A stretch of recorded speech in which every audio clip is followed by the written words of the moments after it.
Hello friends, मेरे स्पामिस्ट्री and astrology video channel पे आपका स्वागत है। तो आज हम एनालिसिस करेंगे सैंड का और चेक करेंगे इसमें क्या क्या नई चीज़ें हमें सीखने के लिए मिलती हैं।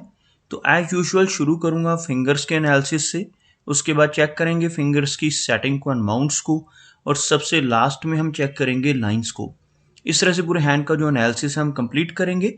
तो चलिए मैं शुरू करने जा रहा हूँ, साथ साथ ड्रॉ करता जाऊँगा आपके लिए ताकि आपको समझने में कोई दिक्कत ना हो। दोस्तों, वीडियो शुरू करने से पहले आपको बताना चाहूँगा, यह जो नंबर आपको आपकी स्क्रीन के ऊपर नज़र आ रहा है, यह मेरा व्हाट्सएप नंबर है। अगर आप भी अपने हाथ की वीडियो बनवाना चाहते हैं या फ़ोन कंसल्टेशन लेना चाहते हैं तो आप हमें व्हाट्सएप के ज़रिए, सिग्नल के ज़रिए या फिर टेलीग्राम के ज़रिए मैसेज सेंड कर सकते हैं। यहाँ पर आप देख सकते हैं इनकी जो हथेली है कुछ इस तरह से एक कंप्लीट स्क्वायरिश शेप में नज़र आ रही है, जो इंडिकेट करती है एक हार्डवर्किंग टाइप की नेचर को। और अगर इनकी फिंगर्स की बात की जाए तो आप यहाँ पर देखेंगे फिंगर्स काफ़ी थिक हैं, अच्छी लंबाई में नज़र आ रही हैं, और साथ ही साथ इनकी सभी फिंगर्स के ऊपर आपको कुछ इस तरह की बारीक खड़ी रेखाएं नज़र आएंगी। ऐसी रेखाओं का होना काफ़ी अच्छा माना जाता है। ऐसी रेखाएं होना इंडिकेट करता है कि नेटिव काफ़ी मिलनसार स्वभाव का रहने वाला है। अगर हम यहाँ पर देखें, इनकी फिंगर्स के बीच में कुछ हल्के गैप्स आपको बनते हुए नजर आएंगे। इस तरह के गैप्स का होना दर्शाता है कि नेटिव काफ़ी इंडिपेंडेंट स्वभाव का रहने वाला है। ऐसे व्यक्ति अपनी मनमर्जी के मालिक होते हैं, जो काम करने की ठान लेते हैं उसको कर कर ही दम लेते हैं। कुछ इस तरह का स्वभाव, थोड़ी रेबिलियन टाइप की नेचर ऐसे व्यक्ति की रहती है। फिंगर्स की थिकनेस की बात की जाए तो आप यहाँ पर देख सकते हैं काफ़ी थिक फिंगर्स हैं, जिसकी वजह से नेटिव की एनर्जी एंड स्टैमिना काफ़ी अच्छा रहेगा। अगर हम बात करें लंबाई की तो सबसे पहले तर्जनी उंगली की बात करते हैं। आप देख सकते हैं यह तर्जनी उंगली यानी गुरु की फिंगर बहुत अच्छी लेंथ में है, अच्छी थिकनेस में है। इस तरह की बृहस्पति फिंगर का होना नेटिव की लीडरशिप क्वालिटीज़ को दर्शाता है। ऐसे व्यक्ति की लीडरशिप क्वालिटी स्ट्रांग रहती हैं। ऐसे व्यक्ति दूसरों को रास्ता दिखाने वाले होते हैं। एक स्पिरिचुअल टाइप की पर्सनैलिटी भी ऐसे नेटिव की देखी जा सकती है। अगर हम इनकी शनि की बात करें तो शनि फिंगर लंबाई में काफ़ी अच्छी है, बिल्कुल स्ट्रेट है और अच्छी थिकनेस में है। इस तरह की शनि फिंगर का होना इंडिकेट करता है कि नेटिव काफ़ी मेहनती होगा। ऐसे व्यक्ति अनुशासन प्रिय होते हैं, न्याय प्रिय होते हैं, और अपनी इन्हीं खूबियों की वजह से जीवन में काफ़ी अच्छी तरक्की कर पाते हैं। अगर हम इनकी सूर्य फिंगर की बात करें तो आप देखेंगे यहाँ पर सूर्य फिंगर की लंबाई इनकी तर्जनी से हल्की सी कम नज़र आ रही है, लेकिन बिल्कुल स्ट्रेट फिंगर है, जिस वजह से नेटिव क्रिएटिव नेचर का रहेगा। काफ़ी अच्छी आर्टिस्टिक क्वालिटीज़ ऐसे व्यक्ति के भीतर रहती हैं। जिनकी सूर्य फिंगर थिक हो और स्ट्रेट हो, ऐसे व्यक्ति एक अच्छा सोशल सर्कल बना पाने में भी अपने जीवन में कामयाब रहते हैं। अगर इनकी मरकरी फिंगर की बात की जाए, मरकरी यानी सबसे छोटी फिंगर थोड़ी लो सेट होती हुई नज़र आ रही है। आपको दिखाना चाहूँगा, यहाँ पर एक रेखा इनकी फिंगर्स के बिल्कुल नीचे ड्रॉ कर कर, यहाँ से आप देख सकते हैं कि अगर हम एक लाइन ड्रॉ करते हैं तो कुछ इस तरह की एक लाइन आपको बनती हुई नज़र आएगी, जो आपको दर्शाएगी कि यहाँ पर यह फिंगर बाकी की उंगलियों के मुकाबले थोड़ी नीचे से शुरू हो रही है। जैसे इनकी सूर्य फिंगर, इनकी शनि फिंगर और बृहस्पति तीनों ही काफ़ी हाई सेट हैं, लेकिन मरकरी फिंगर यहाँ पर थोड़ी नीचे से शुरू होती हुई, जिसे हम लो सेट मरकरी फिंगर कहते हैं। इस तरह की मरकरी फिंगर का होना थोड़ी शाई टाइप की नेचर नेटिव को दे सकता है, लेकिन ओवरऑल देखा जाए तो यह फिंगर लेंथ में बहुत अच्छी है, जिसकी वजह से नेटिव के कम्युनिकेशन स्किल्स काफ़ी बेहतर रहते हैं। यहाँ तक पहुँचती हुई यह जो एरिया है सूर्य फिंगर का टॉप फैलेंज है, यहाँ तक अगर मरकरी फिंगर पहुँच जाती है तो नेटिव के कम्युनिकेशन स्किल्स और बिजनेस एक्यूमेन काफ़ी बेहतर रहता है। ऐसे व्यक्ति अगर जॉब में भी चले जाएं तो वहाँ पर भी अपने स्ट्रॉन्ग कम्युनिकेशन स्किल्स की वजह से अच्छी प्रोग्रेस पा लेते हैं। बात करते हैं इनके माउंट्स की, तो सबसे पहले गुरु पर्वत की बात की जाए तो आप यहाँ पर देखेंगे इनका जो तर्जनी उंगली के नीचे का एरिया है, जिसे हम गुरु पर्वत कहते हैं, काफ़ी उभरा हुआ है। यह माउंट, जिसे जुपिटर माउंट कहा जाता है, जिन लोगों के हाथ में इस तरह से उठा हुआ हो, ऐसे व्यक्ति काफ़ी नॉलेजेबल होते हैं, धार्मिक प्रवृत्ति के, स्पिरिचुअल टाइप की पर्सनैलिटी, और काफ़ी अच्छी नॉलेज ऐसे व्यक्ति की देखने को मिलती है। साथ ही साथ आप देखेंगे यहाँ पर कुछ रेखाएं, जैसे यह रेखाएं हैं जो नीचे से ऊपर की तरफ चल रही हैं, इन रेखाओं को प्रोग्रेस ऑफशूट्स कहा जाता है। ऐसी रेखाएं अगर गुरु पर्वत के ऊपर मौजूद हों तो नेटिव अपने जीवन में बहुत अच्छी तरक्की जरूर कर पाता है। ऐसी रेखाओं का होना नेटिव को जीवन में धीरे धीरे प्रगति की ओर लेकर जाता है और ऐसा व्यक्ति अपनी ओल्ड एज तक पहुंचते पहुंचते काफी अच्छा धन कमा पाने में भी सक्षम रहता है। अगर हम शनि की बात करें तो आप यहां पर देखेंगे शनि का जो माउंट है हल्का सा दबता हुआ नजर आ रहा है, जिस वजह से जीवन में काफी अप्स एंड डाउन्स का सामना नेटिव को करना पड़ता है। इस माउंट का दबना नेटिव से हार्डवर्क करवाता है। ऐसे व्यक्ति को अपने कंफर्ट जोन से निकलकर काम करना पड़ता है।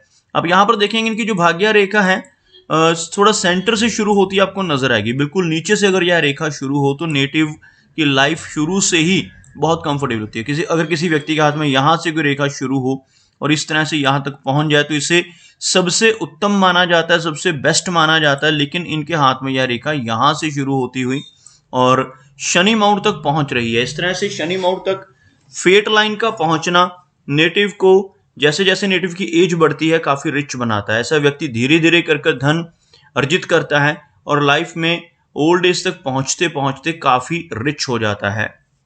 सूर्य की बात की जाए तो सूर्य का जो एरिया है यहां पर दबता हुआ नजर आ रहा है और सूर्य माउंट का दबना जीवन में से यश को कम करता है।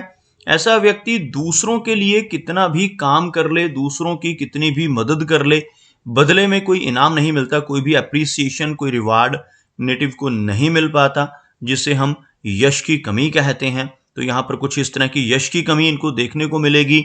और साथ ही साथ आप देखेंगे काफी सारी रेखाएं सूर्य माउंट के ऊपर यहाँ से छोटी छोटी रेखाएं शुरू हो रही हैं, जो यहाँ पर आपको 3-4 ब्रांचेस में अलग अलग तरह की रेखाएं नजर आएंगी। इस तरह का सूर्य माउंट होना इंडिकेट करता है कि नेटिव के भीतर एक से अधिक तरह की प्रतिभाएं रहेंगी, एक से अधिक तरह की क्रिएटिविटी ऐसे व्यक्ति के भीतर रहती है। लेकिन ऐसा व्यक्ति किसी भी एक विषय पर पूरी तरह से फोकस नहीं कर पाता, जिस वजह से कई बार नेटिव को अपनी प्रोग्रेस के रास्ते में अड़चने महसूस होती हैं और एक ही समय पर कई काम एक साथ करने की प्रवृत्ति नेटिव को होल्ड करती है। नेटिव को जो दिक्कतें आती हैं, सेटबैक मिलता है, इसी वजह से मिलता है। ऐसे व्यक्ति को कंसंट्रेट करना चाहिए किसी एक चीज के ऊपर, किसी एक काम के ऊपर, तभी नेटिव को बहुत अच्छी तरक्की मिलने के योग बनते हैं।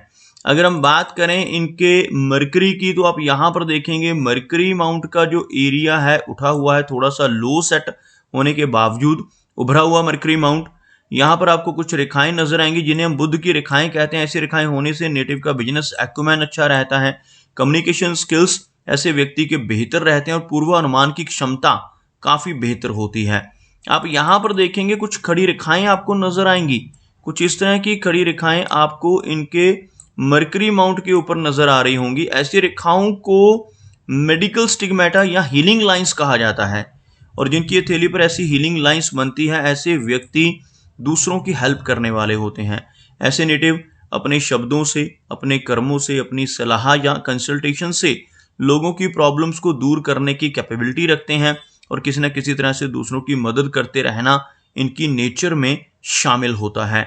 अगर हम बात करें इनकी हार्ट लाइन की, आप यहाँ पर देखेंगे हार्ट लाइन में थोड़ी ओवरलैपिंग और ब्रेक नजर आ रही है। कुछ इस तरह से इनकी हार्ट लाइन पहले स्ट्रेट चलती हुई आगे चलकर यह रेखा ऊपर की तरफ मुड़ती हुई इस तरह से एक ब्रेक टाइप की इंडिकेशन देती है और कुछ डाउनवर्ड ब्रांचेस भी इस रेखा से निकलती हुई, जो मिडिल एज के बाद हार्ट की हेल्थ के लिए अच्छा योग नहीं माना जाता। इस तरह की रेखाएं होने से नेटिव को 50 के आसपास की एज के बाद थोड़ा सतर्क होना चाहिए, क्योंकि बीच में एक तरह का ब्रेक आ रहा है और इस तरह की रेखाएं डाउनवर्ड चल रही हैं, जिसकी वजह से 50+ की एज में चलकर नेटिव को ब्लड प्रेशर जैसी दिक्कत या कोई ना कोई हार्ट से संबंधित माइनर इशू होने की संभावनाएं रहती हैं। अगर हम इनकी माइंड लाइन यानी मस्तिष्क रेखा की बात करते हैं तो आप यहां पर देखेंगे इस एरिया से शुरू होकर बिल्कुल हथेली के दूसरे छोर तक पहुंचती हुई मस्तिष्क रेखा इनकी हथेली में आप देख पाएंगे। इस तरह की लंबी माइंड लाइन का हाथ में होना अच्छी मेमोरी को दर्शाता है, लेकिन इस तरह की लंबी मस्तिष्क रेखा होने से नेटिव को थोड़ी तनाव की और स्ट्रेस की समस्या भी रह सकती है, क्योंकि यह रेखा जितनी लंबी होती है उतनी ज्यादा मेमोरी व्यक्ति की रहती है और ऐसे व्यक्ति पुरानी से पुरानी बातों को याद रख सकते हैं। इसी वजह से कई बार ओवर थिंकिंग की समस्या आती है, जिस वजह से थोड़ा स्ट्रेस नेटिव को हो सकता है। अदरवाइज कोई मेजर इशू यहाँ पर नहीं है। लाइफ लाइन की बात की जाए तो अब यहाँ पर देखेंगे लाइफ लाइन लेंथ में काफी अच्छी है, लेकिन साथ ही साथ बहुत सारी स्ट्रेस लाइंस इनकी लाइफ लाइन को काटती हुई नजर आएंगी। इस तरह की रेखाएं होने से बेवजह की दिक्कतें, बेवजह का स्ट्रेस नेटिव को मिलता है और हेल्थ रिलेटेड इश्यूज भी नेटिव को परेशानी देते हैं। जितनी अधिक ये रेखाएं होंगी उतना ज्यादा तनाव नेटिव के जीवन में आने की संभावना रहती है। लेकिन यहाँ पर अच्छी बात भी है कि आपको कुछ रेखाएं, जैसे आपको यहाँ पर मैंने ये रेखाएं दिखाई थी, कुछ ऐसी रेखाएं जीवन रेखा से उठती हुई भी नजर आएंगी। लगभग 45 की एज के बाद यह रेखाएं नजर आ रही हैं, तो 45 की एज के बाद इन रेखाओं की वजह से नेटिव को अच्छी तरक्की मिलेगी, लाइफ में अच्छी प्रोग्रेस के योग बनते हुए यहाँ पर 45 के आसपास की एज के बाद इनकी हथेली में नजर आ रहे हैं। जीवन रेखा का बाहर की तरफ निकलना लंबी दूरी की यात्राओं को भी दर्शाता है। ऐसे व्यक्ति कई बार अपने जन्म स्थान से दूर किसी दूसरे स्थान पर जाकर भी बस जाते हैं। यहाँ पर आप देखेंगे इनके केतु अमाउंट के ऊपर, जो केतु का एरिया रहता है, जो हथेली में बिल्कुल नीचे शुक्र और चंद्र पर्वत के बीच का यह स्थान होता है, इसे केतु का स्थान कहा जाता है। और यहाँ पर आपको इस तरह की हल्की रेखाओं से एक फिश नुमा आकृति बनती हुई नजर आएगी। ऐसा चिन्ह केतु पर्वत के ऊपर अगर बन जाए तो यह बहुत ही भाग्यशाली माना जाता है। ऐसा चिन्ह होने से नेटिव को इंश्योरेंस के जरिए, इनहेरिटेंस के जरिए, शेयर मार्केट, लॉटरी, ऐसी चीजों से भी धन की प्राप्ति होने की संभावनाएं बनती हैं। ऐसा चिन्ह होने से लंबी दूरी की यात्राएं जीवन में रहती है। ऐसा व्यक्ति अपनी ओल्ड एज तक पहुंचते पहुंचते काफी अच्छा धन संचित कर पाने में भी जीवन में कामयाब जरूर होता है। अगर हम बात करें इनके शुक्र पर्वत की, आप यहाँ पर देखेंगे वीनस का जो एरिया है यहाँ पर आपको उठा हुआ नजर आएगा। उभरा हुआ वीनस माउंट जीवन में हर तरह की सुख सुविधाएं दिलवाता है, लेकिन इस माउंट के ऊपर बहुत सारी रेखाएं हैं जिन्हें हम वरी लाइंस कहते हैं। आप देखेंगे ऐसी रेखाएं इस माउंट के ऊपर होना नेटिव की फैमिली लाइफ के लिए बिल्कुल भी अच्छा नहीं माना जाता। ऐसी रेखाएं होने से मैरिड लाइफ में दिक्कतें आती हैं, परिवार की तरफ से चिंताएं रहती हैं, डिवोर्स के भी योग ऐसी रेखाओं की वजह से बन सकते हैं। अगर हम बात करें इनके चंद्र पर्वत की, तो आप यहाँ पर देखेंगे चंद्र पर्वत का जो एरिया है यहाँ पर इस पर काफी सारी आड़ी रेखाएं और कुछ ऊपर की तरफ चलने वाली रेखाएं मौजूद हैं। ज्यादा रेखाएं यहाँ पर होना नेटिव की एंग्जाइटी को बढ़ाता है, थोड़ी बेचैनी की समस्या नेटिव को परेशानी दे सकती हैं। लेकिन इस माउंट का उभरा हुआ होना कल्पनाशीलता को एनहेंस करता है और काफी यात्राएं भी नेटिव के जीवन में यहाँ पर चंद्र पर्वत के जरिए नजर आ रही हैं। जीवन रेखा की लेंथ की बात की जाए तो आप यहाँ पर देखेंगे इस एरिया से शुरू होने वाली यह रेखा, जिसे हम जीवन रेखा कहते हैं, बिल्कुल कलाई तक पहुंचती हुई इस तरह की लंबी लाइफलाइन जिनकी हथेली में होती है, ऐसे व्यक्ति लगभग 75 से 80 के आसपास की एज को एंजॉय कर पाते हैं। तो दोस्तों ये कुछ एनालिसिस थे इनके हैंड के बारे में, और मेरी कोशिश यही रहती है कि सभी सवालों के जवाब एक ही वीडियो के थ्रू दे पाऊं, लेकिन फिर भी कोई ना कोई चिन्ह या सवाल रह जाता है। तो इनसे रिक्वेस्ट है कि अगर इनका कोई क्वेश्चन पेंडिंग है तो मुझे व्हाट्सएप पर मैसेज करें। मेरा वीडियो वॉच करने के लिए आपका बहुत बहुत धन्यवाद।